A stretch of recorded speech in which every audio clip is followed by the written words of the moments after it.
for joining us at 6 o'clock. A Middletown police lieutenant suddenly retired today after he was confronted about his misconduct by the 9 on Your Side I-Team. Jim Cunningham was a 28-year veteran of the Middletown PD. Chief Investigator reporter Craig Cheatham is here with a look at why the city refuses to release details of its investigation of Cunningham. Craig.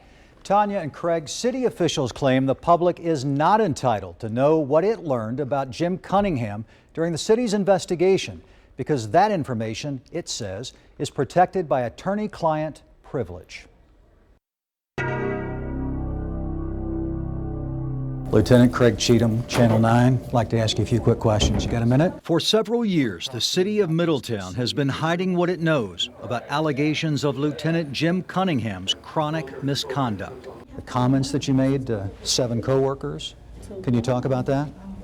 The I-Team started unraveling the story 2 months ago when we obtained records from the Ohio Civil Rights Commission.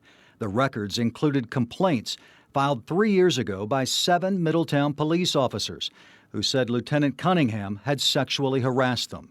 A female officer reported that Lieutenant Cunningham asked me to send him pictures of my breasts. Male officers said Cunningham touched them inappropriately and talked repeatedly about the size of their penises in front of other employees. Sergeant Brad Carrozza described the harassment when he was questioned during the commission's investigation. He'd come in, stand at the doorway and stare down at my crotch. It happened again and again. He's made sexual comments, remarks. The behavior that I've seen personally with him since I've been here would make, I guess, anybody wonder how you get by with all that. He had a long track record of misconduct. Attorney Adam Gerhardstein, who represented the 7 officers, said they took their cases to the Civil Rights Commission because they believed the city of Middletown's investigation hadn't done enough to address their concerns. I think the investigation was deliberately designed to not be transparent. The city had hired outside lawyers to take notes during private interviews with more than 60 city employees. There was no written record of a report, findings, or recommendations. The city has refused to release the notes to the public, claiming they are protected by attorney-client privilege. They conducted this investigation, I think, in a way to shield the truth from the public and to protect James Cunningham. Have you heard of anything like that before? Where a law firm was hired and no reports were ever generated? No, I haven't. Cincinnati attorney Mike Allen is a former Hamilton County prosecuting attorney. If we're spending taxpayer dollars on a law firm, which I'm sure isn't cheap, to investigate something, you would think that there should be a record of that. During the city's investigation, the police department learned Cunningham had also slapped a homeless woman but failed to report it.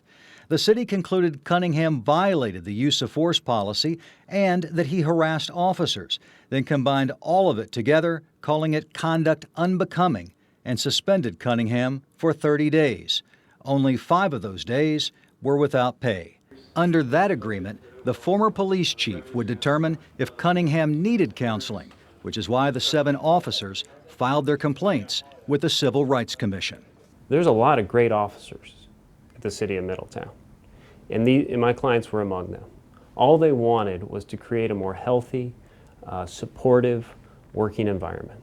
In 2015, the commission negotiated 7 settlements with the city that paid the employees a combined $15,000, required Cunningham to get counseling, and did not allow him to directly supervise the 7 officers for 2 years, unless they agreed to it.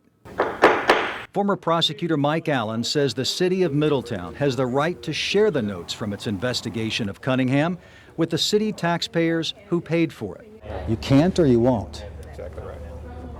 Which one? But 3 years later, the silence continues, and the details of the unprecedented number of complaints remain a secret.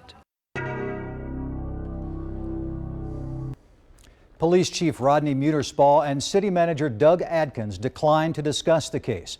Adkins told the Civil Rights Commission that Cunningham wasn't fired because he had a long, effective career, there were no previous harassment complaints against him, and Adkins believed the termination would be rejected by an arbitrator.